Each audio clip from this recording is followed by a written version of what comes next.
Oh, baby, we get to spin that wheel, David Arquette. Game changer, new episode, the latest, Roulette 2. Oh, this was so good. This was so funny. Look, I liked the premiere episode. I thought it was pretty good. I know I had some notes, but it was good. I had fun with it. It's not one I'm going to rewatch anytime soon.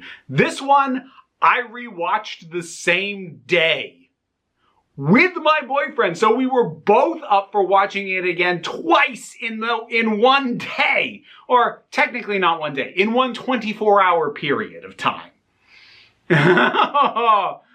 I'm not shocked that Roulette was brought back. Partially just because that looks like such an undertaking to make that prop. Yeah, if nothing else, the people who made it are going to be like, please, we spent so much time on this, please use it a second time. And we did. And it's a little bit of a tradition when they do a game samer to bring back somebody who was in it the last time. So we have Anna back.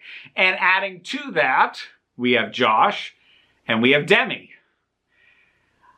Oh, this was so much fun. So, obviously, whenever you have a game samer where they repeat an idea they've done before, the question is always like, is it better than the last time or is it too much like the last time? I don't know if I think this one is better, but I do think it is definitely different enough to stand on its own. So, here's the funny thing about this one. I'd say for about the first 15, 16 minutes, it's fun, but it is kind of like, yeah, this is the same stuff with different people. And like there were a couple of highlights early on. Josh getting the freeze prompt was great because I love that they just cut back to him and he was just there for, he's really good at that. Like, especially like freezing mid-move, so it really does look like he didn't settle into something first. He just stops dead. He's real good at that. And I should have known that because I think it was one of the make some noise things before it was its own show where he had to do the Zoom call with the bad Wi-Fi and he would freeze mid-word. So I should have realized that. But, you know, the first 15 minutes or so, it's fun. And, you know, people are getting rules added. We have the golden rule, which didn't come into play nearly as much as I thought it would for a new edition. We get Paul Raffarino back in. We have the additional wrinkle of rules being able to be put onto Sam or onto Paul. I'm like, okay, that's a little different. That's a little addition. But the thing is, it's not the tweaks to the game so much as it is the new cast that really gives it a different energy because around the 15, 16 minute mark is when the boop rule gets introduced. And that's when the real chaos starts. Because you have Demi intentionally touching other players or other people on set and calling out Anna for not saying boop. And he does it like 3 times in a row. And she just runs off the stage and goes, I quit! And that is our new energy going forward. Again, the previous one descended into chaos too, but this is a different flavor of chaos. It is a unique mix of the personalities of the people on stage. And I think, especially on a rewatch, my favorite thing watching it a second time is watching Josh get these rules that he likes and is happy with, knowing what's going to come later and watching him sow the seeds of his own destruction so early, and to have that moment where like he has a chance to shred one of his rules, he's like, I want to keep all of them.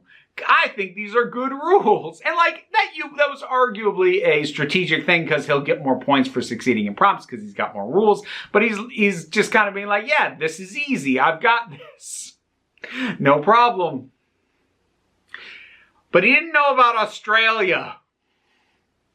The Australia modifier was genius. And it came into play at the perfect time where everybody just had to flip. And now suddenly, Josh has to go from an invisible hula hoop to an invisible treadmill. Lots of tongue action to lots of hip action. And the real kicker wear a baby Bjorn to wear an adult Bjorn. He has this massive mannequin strapped to his chest, and you just see him dying up there. He's like, ah! And he has to do it in an Australian accent. Ah, I can't do it, mate! It's so... it's kind of beautiful that he does ultimately win because he has the highest score, but he just looks so defeated by the end of this. It's beautiful. And Demi, you can tell Demi got cocky at a few points because he was like catching people out on a lot of stuff. But then he'd get caught out and you could see it on his face like, damn it. You could tell it really got to him. And I love that towards the end. Whereas like the sort of resolution and climax came last time with having Sam no longer be the host. Obviously, host the show wasn't a card anymore, so that specific thing couldn't happen, which was good. We don't want to repeat the closing beat. But just loading Sam up with like 8 rules because as he gets more, they just compound and it gets harder to keep track of them. And it's Debbie and Anna loading him up with the rules because Josh is too busy just trying to stand upright with this freaking mannequin. God, oh, it's so good. New top 10 episode, easy, maybe even new top 5. Oh, this is really good.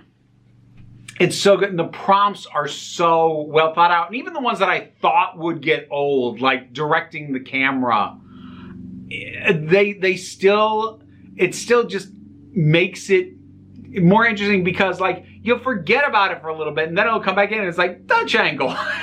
or Paul saying, just blur me out. It just goes completely, just visually illegible.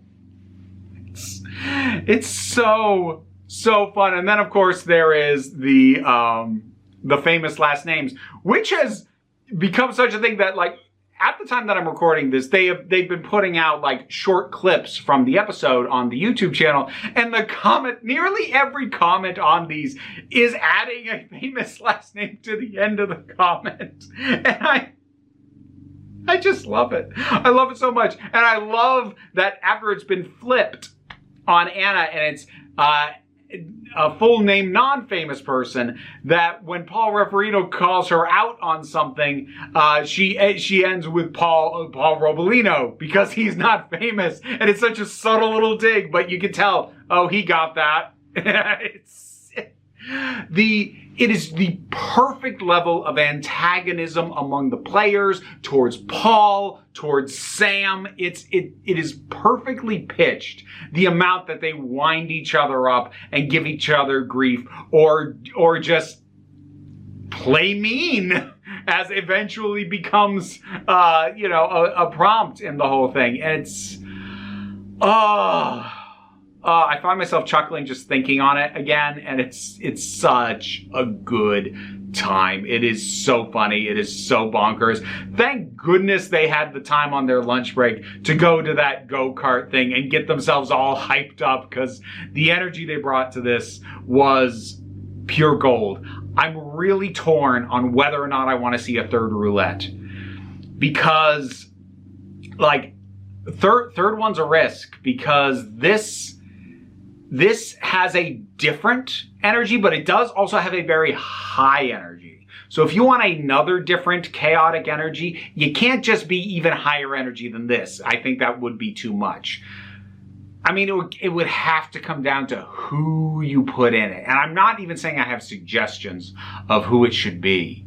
I would say Josh should be the one who should be brought back, though, because he's so traumatized by this, he should be the one to come back. If they do it a third time, it's gonna be tricky. This is a high bar. It was already a high bar. The first one was already great, and this one I might like this a little better. But again, like it is just as chaotic with just a little bit of a different energy to it. It's so good, so good, so good. I love it. Roulette 2, what'd you think about it? Whatever your thoughts are, drop something down in the comments. Let's talk about it. Patreon pays the bills and enables me to do this as my living. Even if you can't help me out that way, like, share, subscribe. Those all help. Don't worry too much about it, though. We take a relaxed attitude around here, so you can come on back next time you need a break. Don't wink. What are you doing? Now to thank my highest supporting patrons: Robin Moore, Jared Boyce, Zubin Lipfula, Auntie Kate 808, Mira G, Angry Casperl, Claire Wright, Dave Hall, Snark Shark, Oliver B, Mystic Shadow, Daphne Matthews, Sean Miller, Welsh Wrestling Geeks, Melissa Pedersen, Becky Sparks, Twilord, Kay Johnston, Tracy Scrabbit, Pau Barabajoggle, Magdalena, Sir Dynamis is my favorite, and a couple of additional names I'll have to dub in because I forgot to add them. And here I am with those dub names. Thank you to the Demon Bunny, Vin Jost, and Sarvis. I'm a little bit distracted, you might have noticed. Everyone's reintegrated. Don't worry about Navarro. He got rehoused. He's completely happy where he is. But this is the mischief now. And it's a lot.